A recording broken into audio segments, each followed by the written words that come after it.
అందరికీ నమస్తే. ఈరోజు అయస్కాంతత్వంలో భాగంగా మరికొన్ని పలు కీలకమైనటువంటి అంశాల గురించి మనం ఈరోజు చర్చించుకుందాం. గత క్లాసులలో అయస్కాంతానికి సంబంధించినటువంటి ప్రాథమిక భావనల గురించి క్షుణ్ణంగా నేర్చుకున్నాం. ఈ క్రమంలో అయస్కాంతానికి సంబంధించినటువంటి ధ్రువ సూత్రాలను, అదేవిధంగా బలరేఖలకు సంబంధించినటువంటి ధర్మాలను మరియు భూ అయస్కాంతానికి సంబంధించినటువంటి మూలరాశులను మనం క్షుణ్ణంగా పరిశీలించాం. ఇక్కడ భూమికి సంబంధించినటువంటి క్షితిజ లంబాంశము మరియు క్షితిజ సమాంతర అంశాలకు సంబంధించినటువంటి ప్రమాణాలను మనం ఇక్కడ టెస్లా అనేటటువంటి ప్రమాణాలలో సూచిస్తాము. ఇక్కడ ఒక నానో టెస్లా అనేది 10⁻⁻⁹ టెస్లాలకు సమానం అనేటటువంటి అంశాన్ని ఇక్కడ మనం గమనించుకోవాలి. ఇక్కడ h,v అనేటటువంటి ఈ విలువలు లేదా భూమి యొక్క క్షితిజ లంబాంశము మరియు క్షితిజ సమాంతర అంశాలకు సంబంధించినటువంటి ప్రమాణాలు మనం నానో టెస్లాల్లో పరిగణిస్తాము. నానో టెస్లా అనేది 10⁻⁹ టెస్లాలకు సమానము అనేటటువంటి అంశాన్ని ఇక్కడ మనం గుర్తుంచుకోవాలి. ప్రధానంగా అయస్కాంత పదార్థాలకు ఈ అయస్కాంతీకరణ లక్ష్యాలు లేకపోతే ఆకర్షించేటటువంటి లక్షణాలు ఏ విధంగా అమరి ఉంటాయి అనేటటువంటి అంశంలో మనకి ఇక్కడ ప్రశ్న వచ్చే అవకాశాలు ఉన్నాయి. ఇక్కడ అణువులోని లేదా పరమాణువులోని ఒక క్రమమైనటువంటి అమరికగానే మనం ఇక్కడ అయస్కాంత లక్షణానికి ప్రధానమైనటువంటి మూల కారణంగా మనం ఇక్కడ పరిగణిస్తాం. పరమాణువుల లోపల ఆ కేంద్రకం చుట్టూత ఎలక్ట్రాన్లు అనేవి నిర్దిష్ట కక్షలలో పరిభ్రమిస్తుంటాయనేటటువంటి అంశం మనకు గుర్తుంది. ఇక్కడ ఈ ఎలక్ట్రాన్ల యొక్క విన్యాసం ఆధారంగానే దాని చుట్టూత అయస్కాంత క్షేత్రం అనేది ఏర్పడుతుంది అని, ఈ అయస్కాంత క్షేత్రం అనేది మనకు అయస్కాంత పదార్థాలకు ఆకర్షించేటటువంటి లక్షణానికి కారణమవుతుంది లేదా అయస్కాంతత్వం ఏర్పడడానికి మూల కారణంగా మనం ఇక్కడ పరిగణిస్తాము. అయస్కాంత పదార్థాలు ప్రదర్శించే ఈ అయస్కాంతత్వ లక్షణానికి ప్రధాన కారణంగా పరమాణువుల్లో ఉండేటటువంటి ఎలక్ట్రాన్ల విన్యాసంగా మనం ఇక్కడ చెప్పుకుంటాం. అయస్కాంత పదార్థాలలో లేదా అయస్కాంతాలలో ఈ పరమాణువుల యొక్క అమరిక ఒక క్రమ పద్ధతిలో ఉంటుందని గుర్తించబడింది. అయితే అయస్కాంత పదార్థాలలో ఈ అణువుల యొక్క అమరిక అనేది క్రమరహితంగా ఉంటుంది కాబట్టి ఒకదాని యొక్క అయస్కాంత స్వభావము క్రమరహితంగా ఉండదు కాబట్టి ఒకదాని యొక్క అయస్కాంత క్షేత్రాన్ని మరొకటి రద్దు చేసుకుంటుంది కాబట్టి ఈ అనయస్కాంత పదార్థాల యొక్క అయస్కాంతీకరణ అనేది లేదా అయస్కాంతత్వం అనేది పరస్పరం రద్దు చేసుకోబడుతుంది అనేటటువంటి అంశాన్ని ఇక్కడ మనం గుర్తుంచుకోవాలి. అనయస్కాంత పదార్థాలలో అణువుల యొక్క అమరిక క్రమరహితంగా ఉంటుందని, అదేవిధంగా అయస్కాంత పదార్థాలలో ఈ అణువుల యొక్క అమరిక క్రమబద్ధంగా ఉంటుందనేటటువంటి అంశాలు మనం ఇక్కడ గుర్తుంచుకోవాలి. అయస్కాంతత్వానికి సంబంధించినటువంటి మూల పదార్థంలో సూక్ష్మాతి సూక్ష్మమైన పదార్థం అయి ఉండకపోవచ్చు అనేటటువంటి అంశాన్ని గుర్తించినటువంటి శాస్త్రవేత్తగా మనం వెబర్ అనేటటువంటి శాస్త్రవేత్తను గుర్తుంచుకోవాలి. అయితే అణువుల ఆధారంగా అయస్కాంత సిద్ధాంతాన్ని ప్రతిపాదించినటువంటి శాస్త్రవేత్తగా మనం ఇక్కడ ఈవింగ్ సంబంధించినటువంటి శాస్త్రవేత్తను గుర్తుంచుకుంటాం. ఈవింగ్ ఇచ్చినటువంటి ఈ సిద్ధాంతాన్ని అయస్కాంత సిద్ధాంతంగా మనం ఇక్కడ చెప్పుకుంటాము.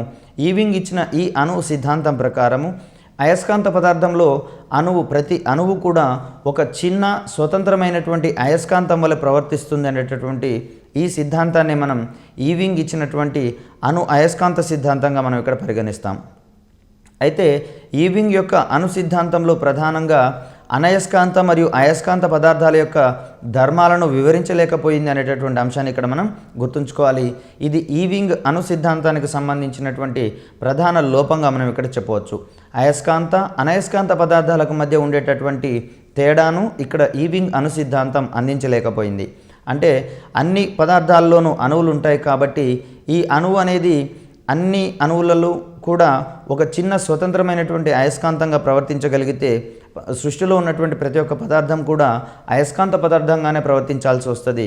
అనయస్కాంత పదార్థం అనేటటువంటి అంశం ఇక్కడ మనకు చర్చకు రాదు. సో ఒక పదార్థం యొక్క అయస్కాంతీకరణం యొక్క అవధిని మనం ఇక్కడ అయస్కాంత సంతృప్తతగా మనం ఇక్కడ పరిగణించాల్సి వస్తుంది. అంటే అది ఏ మేరకు అయస్కాంతీకరణం చెందించబడుతుందో దానినే మనం ఇక్కడ అయస్కాంత సంతృప్తత ఆధారంగా మనం ఇక్కడ పరిగణించాల్సి వస్తుంది.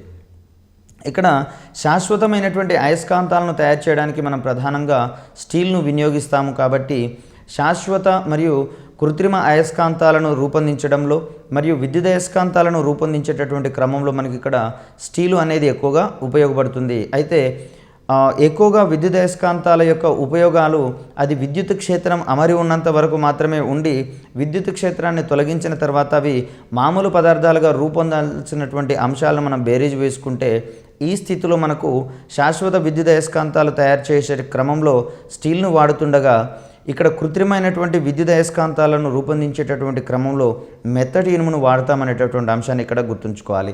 స్టీలును ఎందుకు శాశ్వత అయస్కాంతాలుగా ఎక్కువగా ఉపయోగిస్తామనేటటువంటి అంశాన్ని కనుక మనం గమనిస్తే స్టీలుకి తన యొక్క అయస్కాంతత్వం అనేది సుదీర్ఘకాలం పాటు నిలుపుకోగలుగుతుంది. ఈ ధర్మం వల్లనే శాశ్వత అయస్కాంతాల తయారీకి మనం స్టీల్ను ఎక్కువగా వినియోగిస్తాం. ఇక్కడ దండాయస్కాంతం యొక్క రెండు ధ్రువాలను కనుక మనం పరిశీలించినట్లయితే రెండు ధ్రువాలకు సమానమైనటువంటి ధ్రువసత్వం ఉంటుంది అనేటటువంటి అంశాన్ని పరిగణించాలి.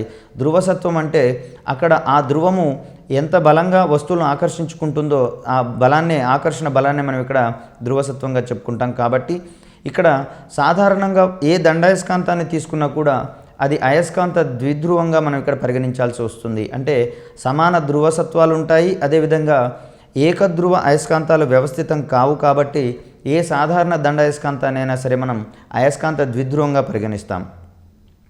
ఇక్కడ ధ్రువసత్వానికి సంబంధించినటువంటి అంశాన్ని కనుక మనం పరిశీలించినట్లయితే దీన్ని స్మాల్ m అనేటటువంటి అక్షరంతో సూచిస్తాము. ఒక అయస్కాంత ధ్రువం మరొక అయస్కాంత ధ్రువాన్ని ఆకర్షించే లేదా వికర్షించేటటువంటి స్వభావాన్ని మనం ఆ ధ్రువానికి సంబంధించినటువంటి ధ్రువసత్వంగా మనం ఇక్కడ చెప్పుకుంటాం. దండాయస్కాంత ఉత్తర దక్షిణ ధ్రువాలకు సమానమైనటువంటి ధ్రువసత్వాలు ఉంటాయనేటటువంటి అంశాన్ని ఇక్కడ మనం గమనిస్తే సమాన పరిమాణంలో అవి ఆకర్షించే లేదా వికర్షించేటటువంటి స్వభావాన్ని ప్రదర్శిస్తాయి అనేటటువంటి అంశాన్ని ఇక్కడ గుర్తుంచుకోవాలి. ఇక్కడ ధ్రువసత్వానికి సంబంధించినటువంటి ప్రమాణాలు కనుక మనం పరిశీలించినట్లయితే ఎంకేఎస్ ప్రమాణంగా వెబర్ అనేటటువంటి ప్రమాణాన్ని సూచిస్తాం. అదేవిధంగా ఎస్ఐ యూనిట్లలో ప్రమాణాలు కనుక మనం పరిశీలించినట్లయితే యాంపియర్ మీటర్ అనేటటువంటి ప్రమాణాన్ని మనం ఇక్కడ సూచించాలి. ప్రధానంగా ధ్రువసత్వానికి సంబంధించి ఎస్ఐ యూనిట్లలో ప్రమాణాలను క్రింది వానిలో గుర్తించండి అనేటటువంటి ఓరియంటేషన్లో మనం ఇక్కడ ప్రశ్నను ఎక్స్పెక్ట్ చేయవచ్చు. దీనికి సంబంధించినటువంటి ప్రశ్నలు గతంలో పలు పరీక్షల్లో అడిగినటువంటి దాఖలాలు కూడా ఉన్నాయి. ఇక్కడ కూలుంబుకు సంబంధించినటువంటి విలోమ వర్గ నియమాన్ని మనం ఇక్కడ చెప్పుకోవాల్సి వస్తుంది. దీనిని ప్రధానంగా అయస్కాంత ధ్రువసత్వాలకు సంబంధించినటువంటి ఒక ధర్మాన్ని ఆకర్షించేటటువంటి బలం యొక్క పరిమాణాన్ని గుణించేటటువంటి క్రమంలో ఇక్కడ కూలుంబ్ అయస్కాంత విలోమ వర్గ నియమం అనేది ఉపయోగపడుతుంది. ఇక్కడ M1 మరియు M2 ధ్రువసత్వాలు ఉన్నటువంటి రెండు వేర్వేరు అయస్కాంత ధ్రువాలను స్మాల్ r యూనిట్ల దూరంలో కనుక ఉంచితే వాటి మధ్య ఏర్పడేటటువంటి ఆకర్షణ లేదా వికర్షణ బలం యొక్క పరిమాణం అనేది ఎంత ఉంటుంది అనేటటువంటి అంశంలో కూలుంబ్ అయస్కాంత విలోమ వర్గ నియమం అనేది మనకు ఉపయోగపడుతుంది. కూలుంబ్ అయస్కాంత విలోమ వర్గ నియమం ప్రకారము ఆ ధ్రువాల మధ్య ఉండేటటువంటి ఆకర్షణ లేదా వికర్షణ బలం అనేది వాటి ధ్రువసత్వాల లబ్ధానికి అనులోమానుపాతంలో ఉంటుందని, అదేవిధంగా వాటి మధ్య ఉండేటటువంటి ఆ ధ్రువసత్వాల మధ్య ఉండేటటువంటి దూరం యొక్క వర్గానికి విలోమానుపాతంలో ఉంటుంది అనేటటువంటి అంశాన్ని ఇక్కడ మనం గమనించుకోవాలి. అదేవిధంగా ఈ ఆకర్షణ లేదా వికర్షణ బలం అనేది అక్కడ ఉండేటటువంటి యానకం మీద కూడా ఆధారపడి ఉంటుంది అనేటటువంటి అంశాన్ని ఇక్కడ మనం గమనించాలి. శూన్యము లేదా వాతావరణ రహిత పరిస్థితులలో ఉండేటటువంటి యానకంలో ఒక రకంగాను మరియు యానకం ఉన్నటువంటి పరిస్థితులలో ఈ ఆకర్షణ లేదా వికర్షణ బలాలు ఉంటాయనేటటువంటి అంశాన్ని ఇక్కడ మనం గమనించవచ్చు. రెండు అయస్కాంతాల ధ్రువాల మధ్య ఉండేటటువంటి పరస్పర ఆకర్షణ లేదా వికర్షణ బలం అనేది ఆ రెండు ధ్రువాల ధ్రువసత్వాల లబ్ధానికి అనులోమానుపాతంలోను, అదేవిధంగా వాని మధ్య ఉండేటటువంటి దూరం యొక్క వర్గానికి విలోమానుపాతంలో ఉంటుంది అనేటటువంటి అంశాన్ని ఇక్కడ మనం గుర్తుంచుకుంటే దీన్ని మనం ఒక సమీకరణ రూపంలో కనుక ప్రతిపాదించదలుచుకుంటే F is proportional to M1 into M2 అని, ఇక్కడ M1 ఇంటూ M2 అనేది ధ్రువసత్వాల యొక్క లబ్ధంగా చెప్పుకుంటాం. అదేవిధంగా F is inversely proportional to 1/r² అనేటటువంటి అంశాన్ని ఇక్కడ మనం గమనించుకుంటే దీన్ని ఒక సమీకరణ రూపంలో కనుక రాస్తే F is equal to K into M1 M2/r² మనం ఇక్కడ చెప్తాం. ఇక్కడ K అనేది ఒక అనుపాత స్థిరాంకంగా మనం పరిగణించగలిగితే ఇది అయస్కాంత ధ్రువాలు ఉన్నటువంటి పరిసర యానకం యొక్క అయస్కాంత స్వభావం మీద ఆధారపడి ఉంటుంది అనేటటువంటి అంశాన్ని ఇక్కడ మనం గుర్తుంచుకోవాలి. ఇది యానకం యొక్క అయస్కాంత స్వభావాన్ని సూచిస్తుంది అనేటటువంటి అంశాన్ని ఇక్కడ మనం గుర్తుంచుకోవాలి. K అనేది ఇక్కడ అనుపాత స్థిరాంకం. ఇక్కడ ఈ Kకి మరొక రకంగా మనం కనుక పరిశీలించినట్లయితే అయస్కాంతం యొక్క ప్రవేశశీల్యతను సంబంధించినటువంటి అంశంగా మనం ఇక్కడ చెప్పవచ్చు. ఒక యానకం తన గుండా అయస్కాంత బలరేఖలను ప్రవేశింపజేసేటటువంటి స్వభావము లేదా తాను అయస్కాంత క్షేత్రానికి ప్రభావానికి లోనయ్యేటటువంటి స్వభావాన్నే మనం ఆ యానకం యొక్క అయస్కాంత ప్రవేశశీల్యతగా పేర్కొంటాము. దీన్ని మ్యూ అనేటటువంటి అక్షరంతో సూచిస్తాం. ఇక్కడ ఎస్ఐ విధానంలో కూలంబ్ విలోమ వర్గ నియమానికి సంబంధించినటువంటి అంశాన్ని కనుక మనం పరిశీలించినట్లయితే శూన్యంలో ఈ ఆకర్షణ లేదా వికర్షణ బలం అనేది F = μ0/4π × m1m2/r² మనం ఇక్కడ పరిగణించవచ్చు. ఇక్కడ μ0 అనేది శూన్యంలో అయస్కాంత ప్రవేశశీల్యతకు సంబంధించినటువంటి అంశంగా గుర్తుంచుకోవాలి. ఇక్కడ ఒకవేళ యానకం ఉండేటటువంటి పరిస్థితులలో కనుక మనం గమనించినట్లయితే ఇక్కడ F' అనేటటువంటి అంశాన్ని కనుక మనం చూసినట్లయితే ఇక్కడ F' అనేది ఆ ధ్రువసత్వాల మధ్య వచ్చేటటువంటి ఆకర్షణ లేదా వికర్షణ బలాన్ని యొక్క పరిమాణాన్ని కనుక మనం ఇక్కడ పరిశీలించినట్లయితే F' = μ0/4π × m1m2/r² మనం ఇక్కడ పరిగణిస్తాము. ఇక్కడ శూన్యేతర యానకానికి దీనిని మ్యూతో సూచిస్తాము. శూన్య యానకానికి ప్రవేశశీల్యతని μ0 సూచించినట్లయితే F' = μ/4π × m1m2/r² మనం ఇక్కడ చెప్తాం.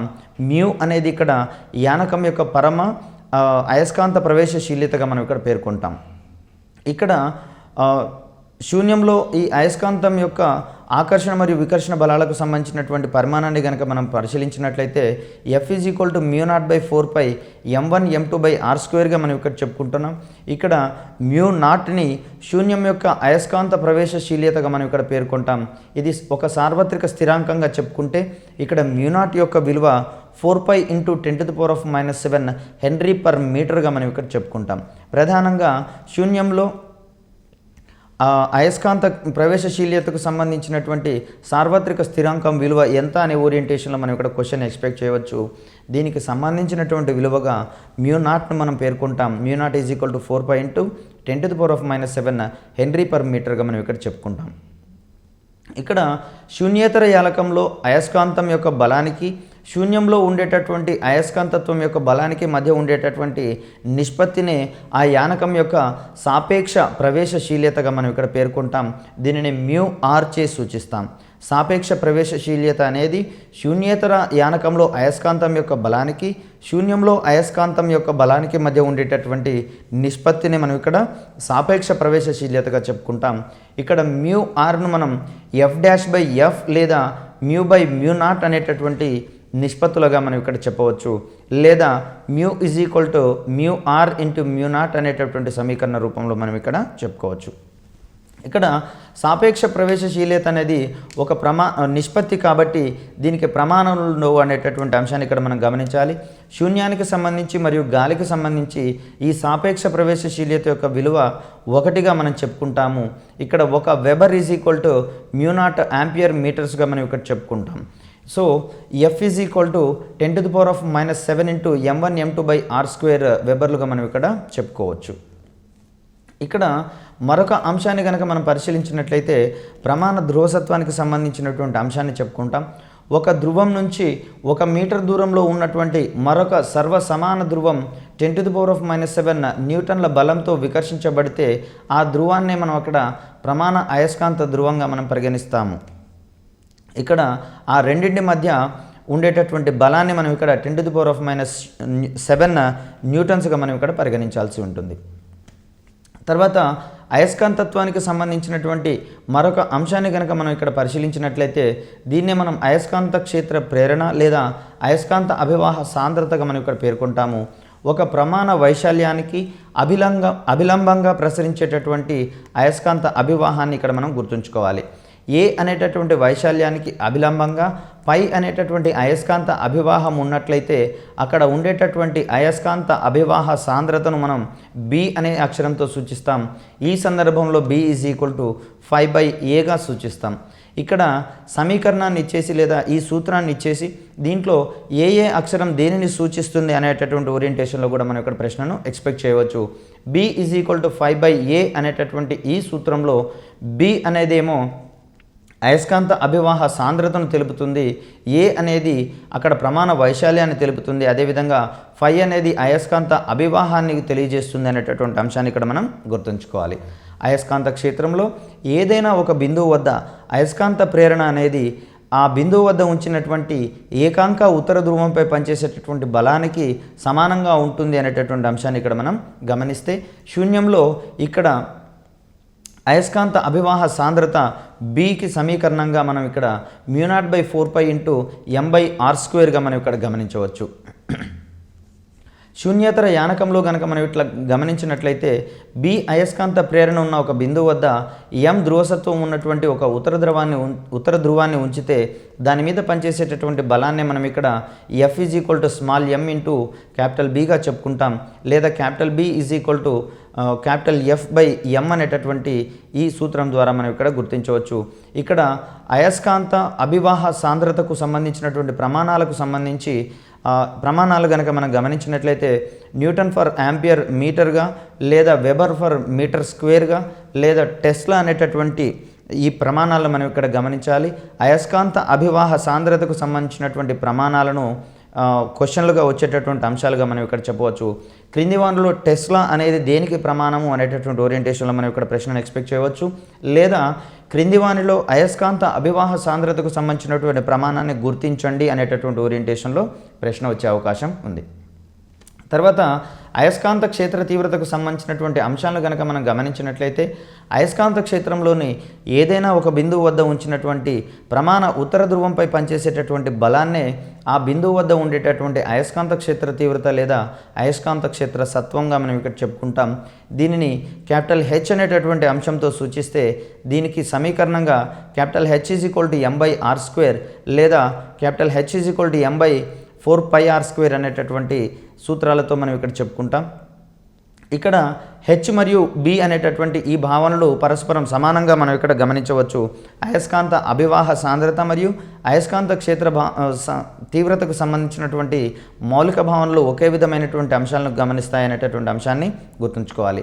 హెచ్, బిలు రెండు కూడా ఒక బిందువు వద్ద వ్యవస్థితమయ్యేటటువంటి అయస్కాంత క్షేత్రాన్ని తెలియచేస్తాయి. ఇక్కడ అయస్కాంత క్షేత్రానికి సంబంధించినటువంటి సిజిఎస్ ప్రమాణాన్ని కనుక మనం గమనిస్తే దీన్ని గాస్గా మనం ఇక్కడ చెప్పుకుంటాము. 1 టెస్లా = 10⁴ గాస్ అనేటటువంటి అంశాన్ని గుర్తుంచుకోవాలి. ఇక్కడ బి మరియు హెచ్ల మధ్య సంబంధానికి సంబంధించినటువంటి అంశాలను కనుక పరిశీలించినట్లయితే ఇక్కడ బి = μ0 × హెచ్గా మనం ఇక్కడ చెప్పుకోవచ్చు. అయస్కాంత అభివాహ సాంద్రత మరియు అయస్కాంత క్షేత్ర తీవ్రతలకు సంబంధించినటువంటి ఈ అంశాల మధ్య సంబంధాన్ని కనుక మనం గమనించినట్లయితే B = μ0 × హెచ్ లేదా μ0 = B/హెచ్గా మనం ఇక్కడ చెప్పవచ్చు. అంటే అయస్కాంత అభివాహ సాంద్రతకు మరియు అయస్కాంత క్షేత్ర తీవ్రతకు మధ్య ఉండేటటువంటి నిష్పత్తిని మనం ఇక్కడ శూన్యంలో సాపేక్ష ప్రవేశశీల్యతగా మనం ఇక్కడ చెప్పుకోవచ్చు. ఇక్కడ శూన్యంలో అయస్కాంత అభివాహ సాంద్రత మరియు అయస్కాంత క్షేత్ర తీవ్రతలు రెండు సమానంగా ఉంటాయనేటటువంటి అంశాన్ని ఇక్కడ మనం గమనించుకోవాలి. ఇక్కడ అయస్కాంత అభివాహ సాంద్రత అనేది పదార్థంలో స్థూలంగా ఉండేటటువంటి అయస్కాంత క్షేత్రంగా చెప్పుకుంటే అయస్కాంత క్షేత్ర తీవ్రత అనేది హెచ్ అనేటటువంటిది ఆ పదార్థంలోని అయస్కాంత క్షేత్రాన్ని రిఫర్ చేయదు అనేటటువంటి అంశాన్ని ఇక్కడ మనం గుర్తుంచుకోవాలి. బి మరియు హెచ్లు ఒక బిందువు వద్ద అయస్కాంత క్షేత్రం యొక్క స్వభావాన్ని తెలుపుతాయనేటటువంటి అంశాన్ని గుర్తుంచుకుంటే సంఖ్యాత్మకంగా శూన్యంలో బి మరియు హెచ్ల మధ్య μ0 రెట్లు తేడా ఉంటుందనేటటువంటి అంశాన్ని మనం ఈ సమీకరణం ద్వారా మనం ఇక్కడ తెలియజేసుకోవచ్చు. అంటే B = μ0 × హెచ్ అనేటటువంటి అంశాన్ని ఇక్కడ మనం గుర్తుంచుకోవాలి. తర్వాత ఇక్కడ అయస్కాంత క్షేత్ర తీవ్రతను ఒక బాహ్యకారకం ఉత్పత్తి చేస్తుంది అనేటటువంటి అంశాన్ని, అదేవిధంగా అయస్కాంతీకరణ బలం లేదా యానకం ఉత్పత్తి చేసేటటువంటి అయస్కాంతీకరణ రాశిగా అయస్కాంత క్షేత్ర తీవ్రతగా మనం ఇక్కడ పేర్కొనవచ్చు. యానకంలో బి అనేటటువంటి ఒక స్థిరాంకంతో తేడా ఉండటం వలన B = μ × హెచ్ అనేటటువంటి అంశంతో మనం ఇక్కడ రాస్తాము. B = μ0 × హెచ్ అనేది శూన్యంలో బి మరియు హెచ్ల మధ్య సంబంధంగా మనం ఇక్కడ పేర్కొనవచ్చు. యానకం యొక్క పరమ ప్రవేశశీల్యత μ = μ0 × μr చెప్పుకుంటాం. కాబట్టి ఇక్కడ బి మరియు హెచ్లకు సంబంధించినటువంటి అంశాలను ఇక్కడ మనం గమనించవచ్చు. అయస్కాంతత్వానికి సంబంధించి మరి ఒక ప్రధానమైనటువంటి భావనగా మనం అయస్కాంత భ్రామకం గురించి తెలుపుకుంటాం. ఇక్కడ అయస్కాంత భ్రామకం అనేది ప్రధానంగా ఒక దండాయస్కాంతం యొక్క అయస్కాంత భ్రామకం అనేది క్యాపిటల్ ఎంతో సూచిస్తే దీన్ని ఆ అయస్కాంతం యొక్క ధ్రువసత్వము మరియు దాని యొక్క పొడవుల యొక్క లబ్ధంగా మనం ఇక్కడ పేర్కొంటాము. అయస్కాంత భ్రామకం capital M is equal to 2L into Mగా మనం ఇక్కడ పేర్కొంటాం. అయితే అయస్కాంతం యొక్క పొడవును మనం ఇక్కడ 2Lగా పేర్కొనడానికి ప్రధాన కారణం ఏమిటి అంటే అయస్కాంతం యొక్క పొడవుత దాని యొక్క అయస్కాంతత్వం అనేది ఉండదు కాబట్టి, ఒకే రీతిగా ఉండదు కాబట్టి ఇక్కడ అయస్కాంతం యొక్క మధ్య బిందువు గుండా ధ్రువాల వైపుకు ఉండేటటువంటి పొడవు యొక్క రెట్టింపు విలువనే అయస్కాంతం యొక్క పొడవుగా మనం ఇక్కడ పరిగణిస్తాం. కాబట్టి 2Lగా మనం ఇక్కడ పరిగణిస్తే అయస్కాంత భ్రామకం యొక్క విలువ capital M is equal to 2LMగా మనం పరిగణిస్తాం. అయస్కాంత భ్రామకానికి సంబంధించినటువంటి SI ప్రమాణాలకు సంబంధించి గతంలో ప్రశ్న వచ్చింది. దీని యొక్క విలువ ఆంపియర్ మీటర్ స్క్వేర్గా మనం ఇక్కడ పరిగణిస్తాం. అయస్కాంత భ్రామకానికి సంబంధించి SI ప్రమాణంగా ఆంపియర్ మీటర్ స్క్వేర్ని పరిగణిస్తాం. దండాయస్కాంతం యొక్క ఉత్తర ధ్రువాలని కలుపుతూ దాని యొక్క ద్రవ్యరాశి కేంద్రము లేదా గురుత్వ కేంద్రం గుండా పోయేటటువంటి ఒక ఊహాత్మక రేఖనే అయస్కాంతం యొక్క అక్షీయ రేఖగా చెప్పుకుంటాం. మధ్యలంబ రేఖ అక్షీయ రేఖకు లంబంగా ఉండదు అనేటటువంటి అంశాన్ని ఇక్కడ మనం పరిగణించవచ్చు. అయస్కాంత ద్రవ్యరాశి కేంద్రం గుండా మరియు ధ్రువాలను కలిపే రేఖకు లంబంగా ఉండేటటువంటి రేఖనే మధ్యలంబ రేఖ అని చెప్పేసి అంటాం. ఇక్కడ అక్షీయ రేఖ వెంబడి అయస్కాంతాన్ని గనక రెండు సమాన భాగాలుగా విడగొట్టినట్లయితే అక్కడ అయస్కాంత ధ్రువసత్వం అనేది లేదా అయస్కాంతత్వం అనేది ఆ రెండు ముక్కలకు సమానంగా పంచబడుతుంది. కాబట్టి అక్కడ ఫలిత ధ్రువసత్వం అనేది సగానికి తగ్గిపోతుంది అనేటటువంటి అంశాన్ని ఇక్కడ మనం గమనించుకోవాలి. అదేవిధంగా అయస్కాంతం యొక్క మధ్యలంబ రేఖ వెంబడి అయస్కాంతాన్ని కనుక రెండు ముక్కలుగా కనుక విభజించినట్లయితే అక్కడ కూడా రెండు ముక్కలలో ఎలక్ట్రాన్లు అనేవి సమానంగా పంచబడతాయి. కాబట్టి ఫలిత ధ్రువసత్వం అనేది లేదా ఫలిత అయస్కాంతత్వం అనేది సమానంగా పంచబడుతుంది. కాబట్టి అందులో అంతక్రితం ఉన్నటువంటి అయస్కాంతత్వంలో అది సగంగా మారుతుంది అనేటటువంటి అంశాన్ని ఇక్కడ మనం గుర్తుంచుకోవాలి.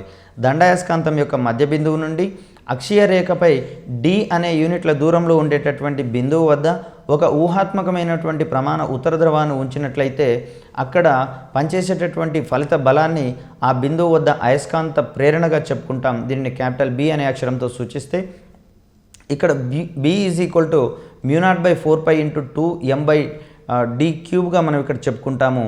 దీనిని మనం ఆ బిందువు వద్ద పనిచేసేటటువంటి అయస్కాంత ప్రేరణగా చెప్పుకుంటాం. దీనికి ప్రమాణాలుగా Nm/Am మనం ఇక్కడ చెప్తాం.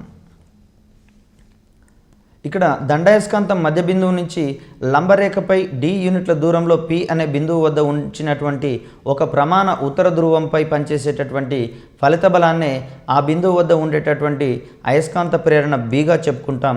ఇక్కడ B యొక్క విలువకు సూత్రము B is equal to μ0/4π into m/d³ మనం ఇక్కడ చెప్పుకుంటాం. ఈ సందర్భంలో కూడా అయస్కాంత ప్రేరణకు సంబంధించినటువంటి ప్రమాణాలుగా Nm/Am మనం ఇక్కడ చెప్పుకోవచ్చు. అక్షీయ రేఖపై B విలువ మధ్యలంబ రేఖపై B విలువ కంటే రెండింతలు ఉంటుందనేటటువంటి సందర్భాన్ని గుర్తుంచుకోవాలి. పై రెండు సందర్భాల్లో క్యాపిటల్ B అనేది అయస్కాంత అక్షానికి సమాంతరంగా ఉంటుందనేటటువంటి అంశాన్ని ఇక్కడ మనం గమనించుకోవచ్చు. తర్వాత అయస్కాంతత్వానికి సంబంధించినటువంటి మరొక కీలకమైనటువంటి అంశంగా తటస్థ బిందువులను గురించి పేర్కొంటాం. ఏదైనా ఒక బిందువు వద్ద దండాయస్కాంత క్షేత్ర ప్రేరణ అనేది భూ అయస్కాంత క్షేత్ర ప్రేరణ క్షితిజ సమాంతర అంశీభూతం B0ని కనుక పరిగణించినట్లయితే రెండు ఒకదానికొకటి సమానంగా వ్యతిరేక దిశల్లో ఉండి రద్దు చేసుకునేటటువంటి బిందువులను మనం ఇక్కడ తటస్థ బిందువులుగా మనం ఇక్కడ పరిగణించవచ్చు. అంటే ఇక్కడ అయస్కాంత క్షేత్ర తీవ్రత అనేది తటస్థం చేయబడుతుంది అనేటటువంటి అంశాన్ని ఇక్కడ మనం గమనించుకోవాలి. లేదా దండాయస్కాంత క్షేత్ర ప్రేరణ అయస్కాంతము భూ అయస్కాంత క్షేత్ర ప్రేరణ క్షితిజ సమాంతర అంశీభూతం వలన రద్దు అయ్యేటటువంటి ఆ బిందువులనే మనం తటస్థ బిందువులుగా పరిగణించబడతామనేటటువంటి అంశాన్ని ఇక్కడ మనం గుర్తుంచుకోవాలి. తర్వాత భౌగోళిక ఉత్తర ధ్రువ దిశను చూస్తున్నటువంటి ఒక దండాయస్కాంతపు ఉత్తర ధ్రువం వల్ల ఏర్పడేటటువంటి రెండు తటస్థ బిందువులు దండాయస్కాంత మధ్య బిందువుకి సమాన దూరంలో అయస్కాంత మధ్యలంబ రేఖపై ఉంటాయి అనేటటువంటి అంశాన్ని ఇక్కడ మనం గమనించుకోవాలి. అదేవిధంగా భౌగోళిక ఉత్తర ధ్రువాన్ని చూస్తున్నటువంటి ఒక దండాయస్కాంతపు దక్షిణ ధ్రువం వల్ల ఏర్పడేటటువంటి రెండు తటస్థ బిందువులు దండాయస్కాంత మధ్య బిందువుకు సమాన దూరంలో అక్షీయ రేఖపై ఉంటాయి అనేటటువంటి అంశాన్ని ఇక్కడ మనం గుర్తుంచుకోవాలి. ఒక దండాయస్కాంతం యొక్క అయస్కాంత భ్రామకాన్ని గణించేటటువంటి క్రమంలో తటస్థ బిందువు దండాయస్కాంతం మధ్య బిందువు O నుంచి మధ్యలంబ రేఖపై D దూరంలో కనుక ఉన్నట్లయితే ఇక్కడ అయస్కాంత భ్రామకాన్ని గణించేటటువంటి ఈ విలువను మనం B μ0/4π ఇంటూ M/d³ మనం ఇక్కడ చెప్పుకుంటాం. తటస్థ బిందువు వద్ద B మరియు B0 విలువలు సమానంగా ఉంటాయనేటటువంటి అంశాన్ని కనుక మనం పరిశీలించుకున్నట్లయితే μ0/4π ఇంటూ M/d³ యొక్క విలువ 0.39 × 10⁻⁴ ఇక్కడ మనం పరిగణిస్తాం. కానీ μ0/4π యొక్క విలువ 10⁻⁷ హెన్రీ/మీటర్గా ఉన్నాయి కాబట్టి ఇక్కడ M 390 d³ మనం ఇక్కడ పరిగణించాల్సి ఉంటుంది.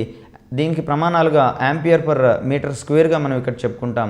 దేర్ఫోర్ స్మాల్ m M/2L కాబట్టి 390 × d³/2L అనేటటువంటి అంశాన్ని ఇక్కడ మనం పరిగణించినట్లయితే ఇది ధ్రువసత్వానికి సంబంధించినటువంటి అంశంగా మనం ఇక్కడ గుర్తుంచుకోవచ్చు. తటస్థ బిందువు వద్ద దండాయస్కాంతం మధ్య బిందువు O నుంచి అక్షీయ రేఖపై D దూరంలో ఉన్నప్పుడు ఇదే అంశాన్ని కనుక మనం పరిశీలించినట్లయితే B μ0/4π ఇంటూ 2M/d³ మనం ఇక్కడ పరిగణిస్తున్నాం. కాబట్టి ఈ సందర్భంలో M యొక్క విలువ 195 d³ ఆంపియర్/మీటర్² పరిగణిస్తున్నాం.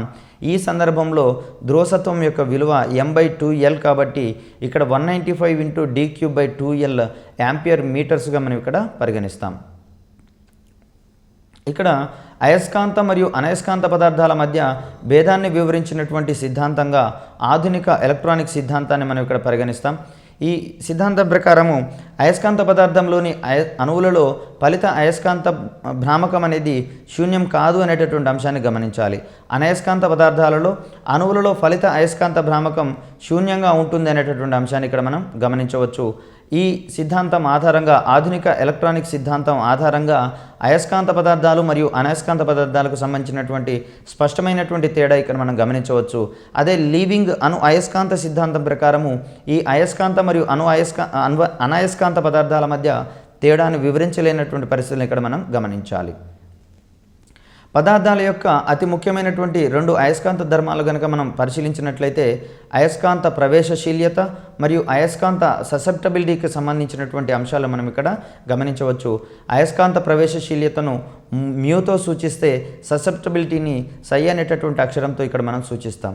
అయస్కాంతీకరణ తీవ్రతకు సంబంధించినటువంటి ఈ అంశాలను కనుక మనం పరిశీలించినట్లయితే ప్రమాణ ఘనపరిమాణ పదార్థంలోని అయస్కాంత భ్రామకము ఇక్కడ అయస్కాంత తీవ్రతకు సంబంధించినటువంటి ప్రమాణాలను మనం ఇక్కడ ఆంపియర్/మీటర్గా మనం ఇక్కడ చెప్పుకుంటాం.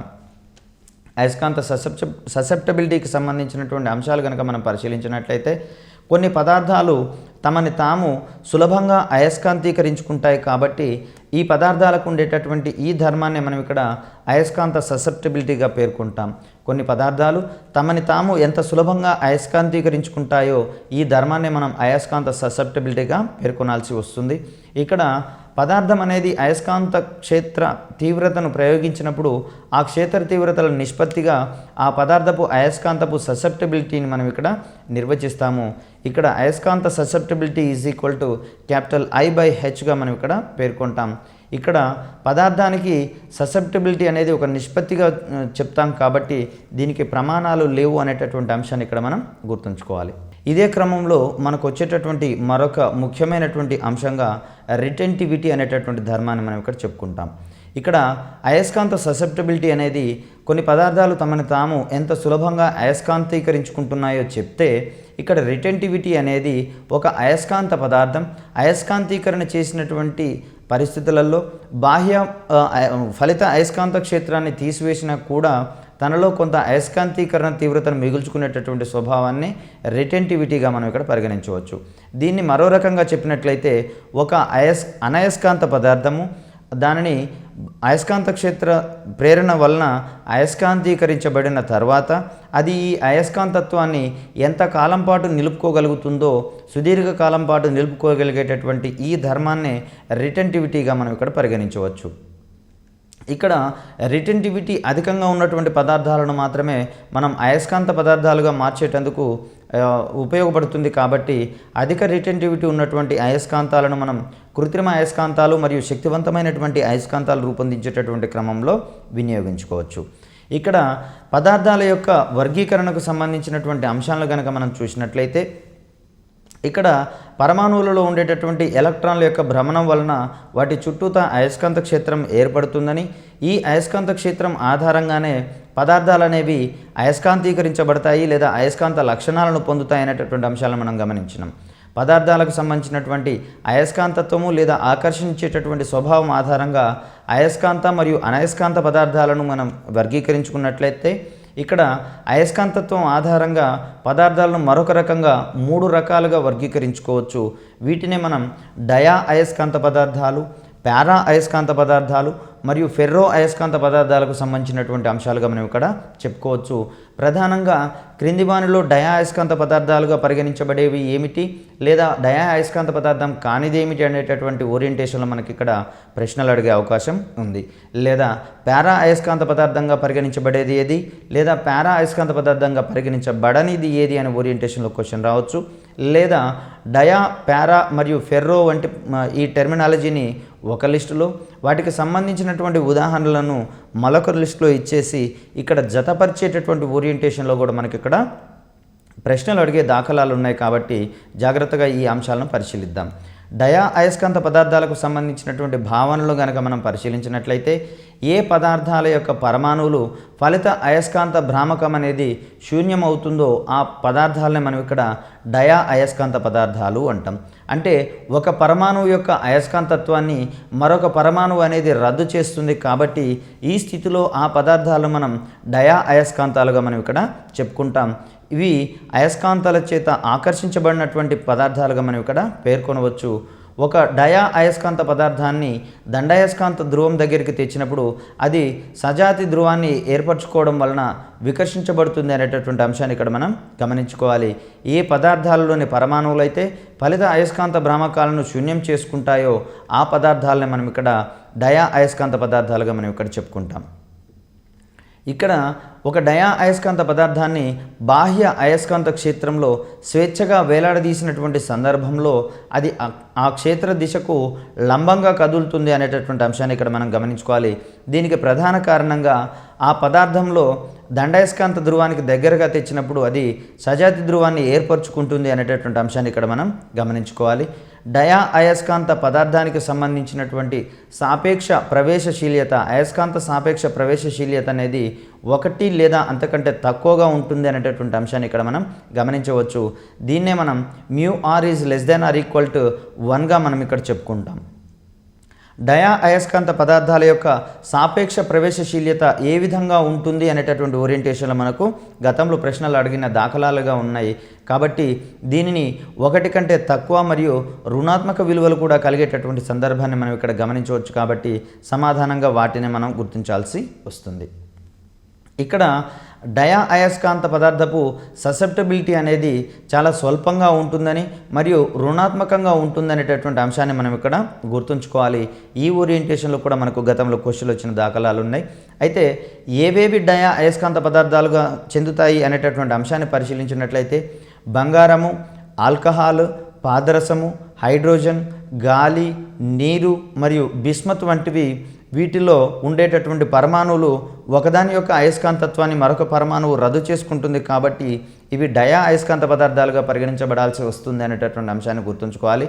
ప్రధానంగా ఈ ఓరియంటేషన్లో ప్రశ్న వచ్చినట్లయితే డయా అయస్కాంతంగా పరిగణించబడేటటువంటి పదార్థం ఏది, లేదా డయా అయస్కాంత పదార్థంగా పరిగణించబడనిది ఏది అనేటటువంటి ఓరియంటేషన్లో మనం ఇక్కడ ప్రశ్నను ఎక్స్పెక్ట్ చేయవచ్చు. అదేవిధంగా డయా అయస్కాంత పదార్థాల యొక్క ససెప్టబిలిటీ ఏ విధంగా ఉంటుంది అనేటటువంటి ఓరియంటేషన్లో కూడా మనకి ఇక్కడ ప్రశ్న వచ్చింది. ఒక ఆప్షన్గా చాలా తక్కువగా ఉంటుంది మరియు ధనాత్మకము, మరొక ఆప్షన్గా చాలా తక్కువగా ఉంటుంది మరియు రుణాత్మకము, ఆప్షన్ సిగా చాలా ఎక్కువగా ఉంటుంది ధనాత్మకము, మరియు ఆప్షన్ డిగా పైవేది కాదు అనేటటువంటి ఓరియంటేషన్లో మనం ఇక్కడ క్వశ్చన్ని ఫ్రేమ్ చేసుకోవచ్చు. దీనికి సంబంధించినటువంటి సమాధానంగా ఆ డయా అయస్కాంత పదార్థాల యొక్క ససెప్టబిలిటీ అనేది చాలా తక్కువగా ఉంటుంది మరియు రుణాత్మకంగా ఉంటుంది అనేటటువంటి అంశాన్ని ఇక్కడ మనం గుర్తుంచుకోవాలి. అదేవిధంగా పారా అయస్కాంత పదార్థాలకు సంబంధించినటువంటి ధర్మాలను కనుక మనం పరిశీలించినట్లయితే, ఏ పదార్థాలు లేదా పరమాణువులు ఫలిత అయస్కాంత భ్రామకాన్ని శూన్యం చేసుకోలేవో ఆ పదార్థాలను మనం ఇక్కడ పారా అయస్కాంత పదార్థాలుగా మనం ఇక్కడ పరిగణించాల్సి వస్తుంది. ఇక్కడ పారా అయస్కాంత పదార్థాలలో ఆయా పరమాణువులు అనేవి ఫలిత అయస్కాంత భ్రామకాన్ని శూన్యం చేసుకోవు అనేటటువంటి సందర్భాన్ని ఇక్కడ మనం గమనించాలి. ఒక పారా అయస్కాంత పదార్థాన్ని అయస్కాంత ధ్రువం దగ్గరికి తెచ్చినప్పుడు అది వ్యతిరేక లేదా సజాతి ధ్రువాన్ని ఏర్పరచుకోవడం వలన వికర్షించబడుతుంది అనేటటువంటి అంశాన్ని ఇక్కడ మనం గుర్తుంచుకోవాలి.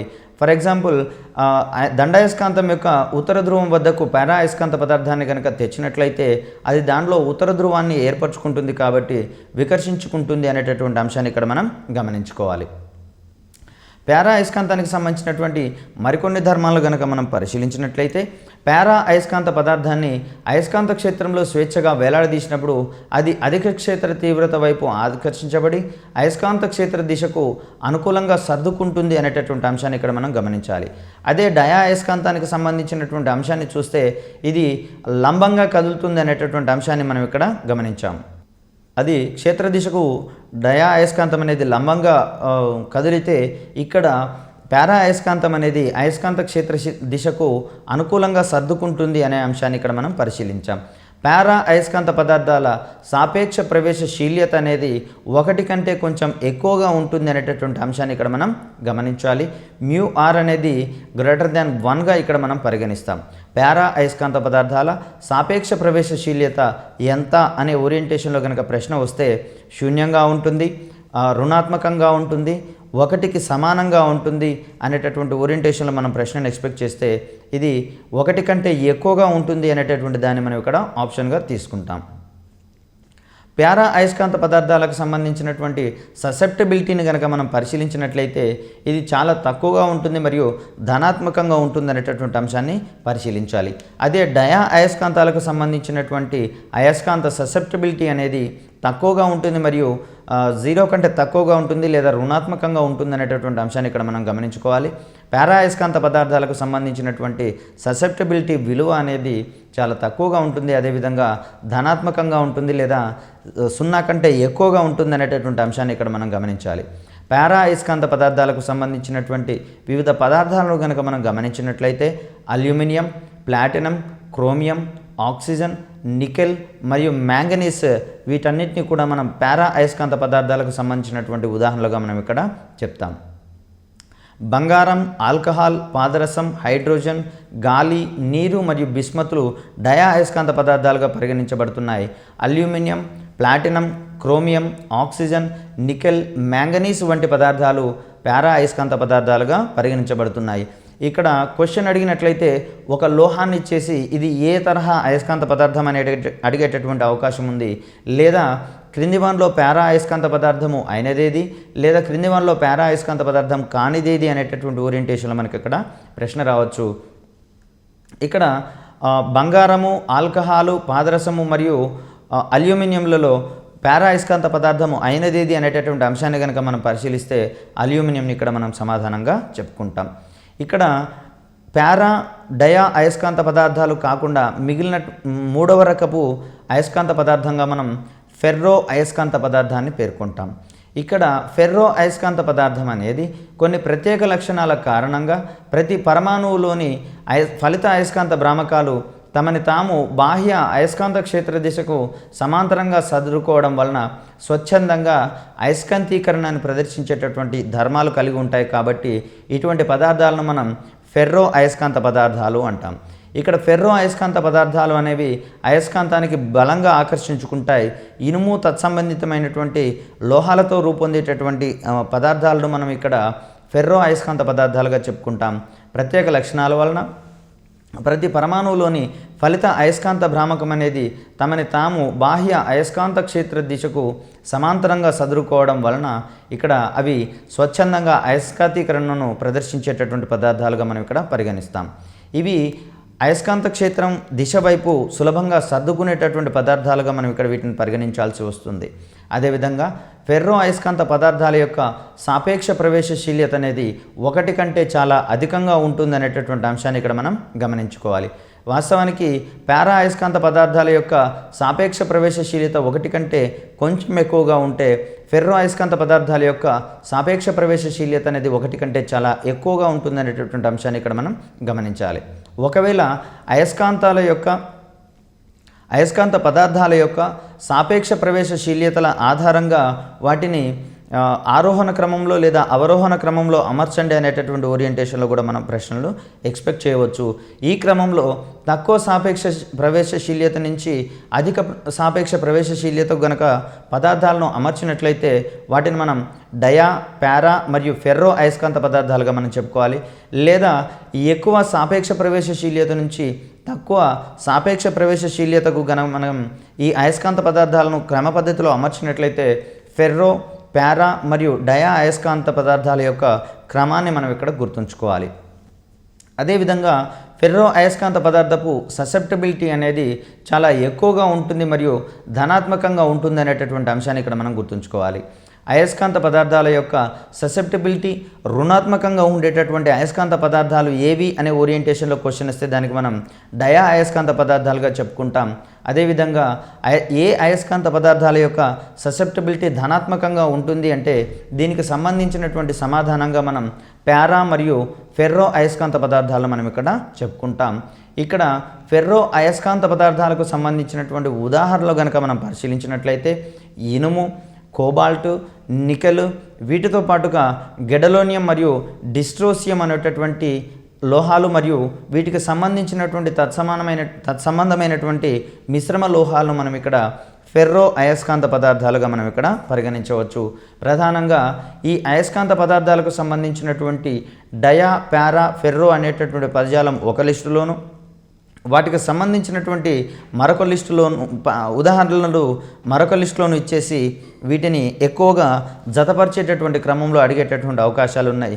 లేదా క్రింది వానిలో ఫెర్రో అయస్కాంత పదార్థం అయినదేది లేదా కానిదేది అనేటటువంటి ఓరియంటేషన్లో కూడా మనం ఇక్కడ ప్రశ్నలను ఎక్స్పెక్ట్ చేయవచ్చు. ఇనుప కడ్డీ వంటి పదార్థాలతో అయస్కాంత క్షేత్రం శూన్యమైనప్పటికీ కొంత అయస్కాంతీకరణ తీవ్రత ఉండేటటువంటి ఆ ధర్మాన్నే మనం ఇక్కడ వినిమయ యుగ్మంగా మనం ఇక్కడ పేర్కొంటాము. నిత్య జీవితంలో శక్తివంతమైనటువంటి అయస్కాంతాలను రూపొందించేటటువంటి క్రమంలో అత్యధికంగా వినియోగించబడేటటువంటి పదార్థాలని మనం ఇక్కడ ఫెర్రో అయస్కాంత పదార్థాలు అంటాం. ఇక్కడ వినియోగించబడేటటువంటి అయస్కాంతత్వాన్ని మనం ఇక్కడ ఫెర్రో అయస్కాంతత్వంగా పరిగణిస్తామనేటటువంటి అంశాన్ని ఇక్కడ మనం గుర్తుంచుకోవాలి. తర్వాత ఇక్కడ ఫెర్రో అయస్కాంత పదార్థాలలో అయస్కాంత ద్విధ్రువాలు స్థానికంగా చిన్న ప్రాంతాలలో ఒకదానికి మరొకటి సమాంతరంగా సర్దుకొని ఇచ్చేటటువంటి అయస్కాంతీకరణని మనం ఇక్కడ డొమైన్లుగా పేర్కొంటాం.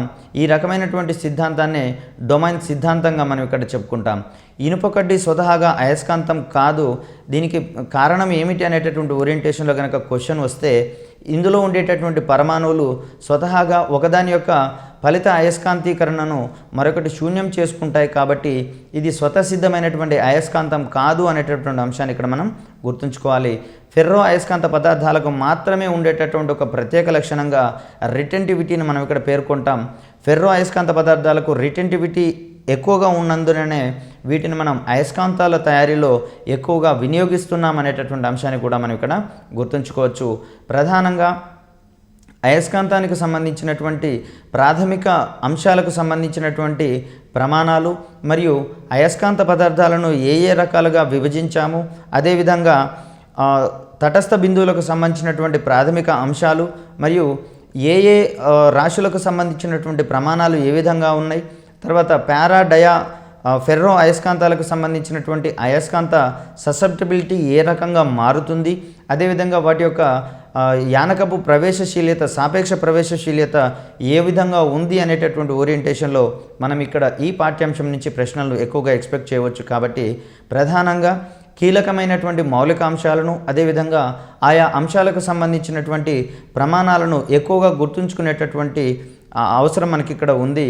ఎందుకంటే ఎన్నో పరీక్షల్లో ఈ ప్రమాణాలకు సంబంధించినటువంటి ప్రశ్నల్ని అధికంగా అడగడం జరిగింది. అదేవిధంగా పారా, డయా మరియు ఫెర్రో అయస్కాంత పదార్థాలకు సంబంధించినటువంటి ససెప్టబిలిటీ ఏ విధంగా ఉంది మరియు వాటి యొక్క సాపేక్ష ప్రవేశశీల్యతలకు సంబంధించినటువంటి మౌలిక అంశాలు ప్రశ్నలుగా అడగడం జరిగింది. అదేవిధంగా పారా, డయా మరియు ఫెర్రో అయస్కాంత పదార్థాలకు సంబంధించినటువంటి ఉదాహరణల మీద కూడా ఎక్కువగా ప్రశ్నలు రావడం జరిగింది. కాబట్టి అయస్కాంతత్వంలోని ఈ కీలక అంశాలను కనుక మనం క్షుణ్ణంగా అధ్యయనం చేసినట్లయితే వీటికి సంబంధించినటువంటి సమాధానాలను మనం త్వరితంగా గుర్తించుకొని అక్కడ సమయాన్ని పొదుపు చేసుకోవడంతో పాటుగా ఇక్కడ మార్కులను కూడా ఎక్కువగా మనం పొందవచ్చు. కాబట్టి ఉద్యోగానికి సంబంధించినటువంటి అర్హతలను పొందేటటువంటి క్రమంలో అయస్కాంతత్వం అనేటటువంటి పాఠ్యాంశం మీకు కీలకంగా ఉపయోగపడుతుంది అనేటటువంటి అంశాన్ని ఇక్కడ మనం గుర్తుంచుకోవాలి. కూలుంబ్ విలోమ వర్గ నియమానికి సంబంధించి M1 M2 ధ్రువసత్వాలు ఉన్నటువంటి రెండు వేర్వేరు అయస్కాంత ధ్రువాలను r దూరంలో ఉంచితే వాటి మధ్య ఏర్పడేటటువంటి ఆకర్షణ లేదా వికర్షణ బలం ఏ అంశాల మీద ఆధారపడి ఉంటుంది అనేటటువంటి ఓరియంటేషన్లో కూడా మనం ఇక్కడ ప్రశ్నను ఎక్స్పెక్ట్ చేయవచ్చు. ఇక్కడ ధ్రువసత్వాల యొక్క లబ్ధం మీద ఆధారపడి ఉంటుందని, వాటి యొక్క మధ్య దూరం మీద ఆధారపడి ఉంటుందని, అదేవిధంగా అవి ఉండేటటువంటి యానకం మీద కూడా ఆధారపడి ఉంటుందనేటటువంటి అంశాలను ఇక్కడ మనం గుర్తుంచుకుంటే కూలుంబ్ అయస్కాంత విలోమ వర్గ నియమానికి సంబంధించినటువంటి ఈ అంశాల్లో మనం ప్రశ్నను ఎక్స్పెక్ట్ చేయవచ్చు. అదేవిధంగా ఇక్కడ విలోమ వర్గానికి సంబంధించినటువంటి యానకపు ప్రవేశశీల్యతకు సంబంధించినటువంటి అంశాల మీద కూడా మనకి ఇక్కడ ప్రశ్న వచ్చినటువంటి అవకాశాలు ఉన్నాయి. కాబట్టి దీనికి సంబంధించినటువంటి అంశాలను కూడా మనం ఇక్కడ కీలకంగా గుర్తుంచుకోవాలి. తర్వాత ప్రవేశశీల్యతకు సంబంధించినటువంటి ప్రమాణాల మీద కూడా గనక ప్రశ్నలు ఎక్స్పెక్ట్ చేసినట్లయితే సాపేక్ష ప్రవేశశీల్యతకు సంబంధించి ఇక్కడ ప్రమాణాలు ఉండవు అనేటటువంటి అంశాన్ని ఇక్కడ మనం గుర్తుంచుకోవాలి. తర్వాత యానకపు ప్రవేశశీల్యతకు సంబంధించి శూన్య ప్రవేశశీల్యతకు సంబంధించి హెన్రీ పర్ మీటర్ అనేటటువంటి వాటిని ప్రమాణాలుగా మనం ఇక్కడ గుర్తించవచ్చు. తర్వాత ప్రమాణ ధ్రువసత్వం అంటే ఏమిటి, అదేవిధంగా అయస్కాంత క్షేత్ర ప్రేరణకు సంబంధించినటువంటి అంశాల మీద మనకు ప్రశ్నలు వచ్చేటటువంటి అవకాశాలు ఉన్నాయి. అదేవిధంగా గత పరీక్షల్లో కూడా దీనికి సంబంధించినటువంటి ప్రశ్నలు వచ్చినటువంటి దాఖలాలు ఉన్నాయి. ఇక్కడ యానకం యొక్క అయస్కాంత అభివాహ సాంద్రత అనేది ఏ అంశాల యొక్క నిష్పత్తిగా పేర్కొంటాము అనేటటువంటి అంశాన్ని ఇక్కడ మనం గమనించవచ్చు. ఇక్కడ ఈ రకమైనటువంటి ప్రశ్న వచ్చినట్లయితే అయస్కాంత అభివాహానికి మరియు యానకం యొక్క వైశాల్యానికి ప్రమాణ వైశాల్యానికి మధ్య ఉండేటటువంటి ఈ నిష్పత్తిని అయస్కాంత అభివాహ సాంద్రతగా పేర్కొంటామనేటటువంటి అంశాన్ని ఇక్కడ మనం గుర్తుంచుకోవాలి. తర్వాత అయస్కాంత క్షేత్రంలో ఏదైనా ఒక బిందువు వద్ద అయస్కాంత ప్రేరణ అనేది ఆ బిందువు వద్ద ఉంచినటువంటి ఏకాంక ఉత్తర ధ్రువంపై పనిచేసేటటువంటి బలానికి సమానము అనేటటువంటి ఓరియంటేషన్లో మనం B = μ0/4π × m/r² అనేటటువంటి అంశాన్ని ఇక్కడ మనం గుర్తుంచుకున్నాం. ఇది శూన్యంలో దీని యొక్క సూత్రానికి మరియు యానకంలో దీని యొక్క సూత్రానికి సంబంధించినటువంటి భేదాల మీద కూడా మనకు క్వశ్చన్ వచ్చేటటువంటి అవకాశం ఉంది. తర్వాత అయస్కాంత అభివాహ సాంద్రతకు సంబంధించినటువంటి ప్రమాణాలను అన్ని రకాలైనటువంటి మెజర్మెంట్స్ దృష్ట్యా మనం ఇక్కడ గుర్తుంచుకోవాలి. దీన్ని మనం న్యూటన్ ఫర్ యాంపియర్ మీటర్ లేదా వెబర్ ఫర్ మీటర్ స్క్వేర్ లేదా టెస్లా అనేటటువంటి ప్రమాణాలుగా మనం ఇక్కడ నిర్వచించుకున్నాం. ప్రధానంగా టెస్లా అనేది క్రింది వానిలో దేని యొక్క ప్రమాణం అనేటటువంటి ఓరియంటేషన్లో రావచ్చు, లేదా న్యూటన్ పర్ యాంపియర్ మీటర్ అనేది దేనికి ప్రమాణం అనేటటువంటి ఓరియంటేషన్లో క్వశ్చన్ రావచ్చు, లేదా అయస్కాంత అభివాహ సాంద్రతకు సంబంధించి క్రింది వానిలో దాని యొక్క ప్రమాణాలను గుర్తించండి అనేటటువంటి అంశంలో కూడా మనకి ఇక్కడ ప్రశ్నలు వచ్చినటువంటి దాఖలాలు ఉన్నాయి. అదేవిధంగా అయస్కాంత క్షేత్ర తీవ్రతకు సంబంధించినటువంటి CGS ప్రమాణం ఏ విధంగా ఉంది అనేటటువంటి అంశంలో కూడా మనకు ఇక్కడ ప్రశ్న ఎక్స్పెక్ట్ చేయవచ్చు. దీనికి సంబంధించినటువంటి సమాధానంగా మనం ఇక్కడ గాస్ అనేటటువంటి టర్మ్ను మనం ఇక్కడ చెప్పుకుంటాం. తర్వాత అయస్కాంత భ్రామకానికి సంబంధించినటువంటి ప్రమాణాలను పేర్కొనండి అనేటటువంటి ఓరియంటేషన్లో మనం ఇక్కడ క్వశ్చన్ ఎక్స్పెక్ట్ చేయవచ్చు. అదేవిధంగా అయస్కాంత భ్రామకం అనేది ఏ రాశుల యొక్క లబ్ధంగా పేర్కొంటాము అనేటటువంటి అంశంలో కూడా మనం ఇక్కడ ప్రశ్నను ఎక్స్పెక్ట్ చేయవచ్చు. దీనికి సమాధానంగా మనం అయస్కాంత ధ్రువసత్వము మరియు అయస్కాంతం యొక్క పొడవుల లబ్ధానికి సమానమవుతుంది అనేటటువంటి అంశాన్ని ఇక్కడ మనం గుర్తుంచుకోవాలి. అయస్కాంత భ్రామకానికి సంబంధించినటువంటి ప్రమాణాలు కనుక మనం పరిశీలించినట్లయితే యాంపియర్ మీటర్ స్క్వేర్ అనేవి దీని యొక్క ప్రమాణంగా మనం ఇక్కడ చెప్పుకుంటాం. అయస్కాంత పదార్థాలలోని అణువులలో ఫలిత అయస్కాంత భ్రామకం అనేది శూన్యం కాదు అని, ఏదైతే శూన్యం అవుతుందో అటువంటి పరిస్థితులలో వాటిని అనయస్కాంత పదార్థాలుగా భావించబడతారనేటటువంటి అంశాన్ని ఇక్కడ ఈ స్వల్ప వేరియేషన్ పరంగా కూడా మనకి ఇక్కడ క్వశ్చన్ రావచ్చు. దీన్ని మనం ఇన్ఫర్మేషన్ ఓరియంటెడ్ క్వశ్చన్లుగా మనం ఫ్రేమ్ చేసుకోవచ్చు. అంటే క్రింది వానిలో సత్యమైనది ఏది లేదా అసత్యమైనది ఏది అనేటటువంటి ఓరియంటేషన్లో మనం ఇక్కడ ప్రశ్న తీసుకోవచ్చు. మరి యొక్క పదార్థాల యొక్క అతి ముఖ్యమైనటువంటి అయస్కాంత ధర్మం కానిదేది లేదా అయినదేది అనేటటువంటి ఓరియంటేషన్లో మనం ఇక్కడ ప్రశ్న ఎక్స్పెక్ట్ చేయగలిగితే పదార్థాల యొక్క అతి ముఖ్యమైనటువంటి అయస్కాంత ధర్మాలుగా మనం ఇక్కడ అయస్కాంత ప్రవేశశీల్యత మరియు అయస్కాంత ససెప్టబిలిటీకి సంబంధించినటువంటి అంశాలను మనం ఇక్కడ గుర్తుంచుకోవాలి. అయస్కాంతీకరణ తీవ్రతకు సంబంధించినటువంటి ప్రమాణాల మీద కూడా మనకు ప్రశ్న వచ్చే దాఖలాలు ఉన్నాయి. కాబట్టి యాంపియర్ పర్ మీటర్ అనేటటువంటిది ఇక్కడ మనం అయస్కాంత తీవ్రతకు సంబంధించినటువంటి ప్రమాణంగా మనం ఇక్కడ చెప్పుకుంటాం. అయస్కాంత ససెప్టబిలిటీకి ఇది ఒక స్థిర సంఖ్యగా నిర్వచిస్తాం కాబట్టి, లేదా నిష్పత్తిగా పేర్కొంటాం కాబట్టి వీటికి ప్రమాణాలు లేవు అనేటటువంటి అంశాన్ని ఇక్కడ మనం గుర్తుంచుకోవాలి. రిటెంటివిటీ ఆధారంగా ఏ ఏ రకమైనటువంటి అంశాలు ఇక్కడ ఉంటాయనేటటువంటి అంశాన్ని ఇక్కడ మనం గమనించుకోవచ్చు. తర్వాత పారా డయా అయస్కాంత పదార్థాలు మరియు ఫెర్రో అయస్కాంత పదార్థాలకు సంబంధించి ఈ ససెప్టబిలిటీ ఏ విధంగా మారుతుంది మరియు యానకం యొక్క సాపేక్ష ప్రవేశశీల్యత ఏ విధంగా ఉంటుంది అనేటటువంటి ఓరియంటేషన్లో మనకు గతంలో ఎన్నో ప్రశ్నలు వచ్చినాయి. అదేవిధంగా పారా డయా మరియు ఫెర్రో అయస్కాంత పదార్థాలకు సంబంధించినటువంటి ఉదాహరణల మీద కూడా మనకు అత్యధిక ప్రశ్నలు వచ్చినటువంటి దాఖలాలు ఉన్నాయి. కాబట్టి ఈ అంశాలను మనం క్షుణ్ణంగా కనుక నేర్చుకున్నట్లయితే అయస్కాంతత్వం అనేది ఎక్కువ మార్కులను అందించేటటువంటి ఒక పాఠ్యాంశంగా మనకు మిగులుతుంది అనేటటువంటి అంశాన్ని గుర్తుంచుకుందాం.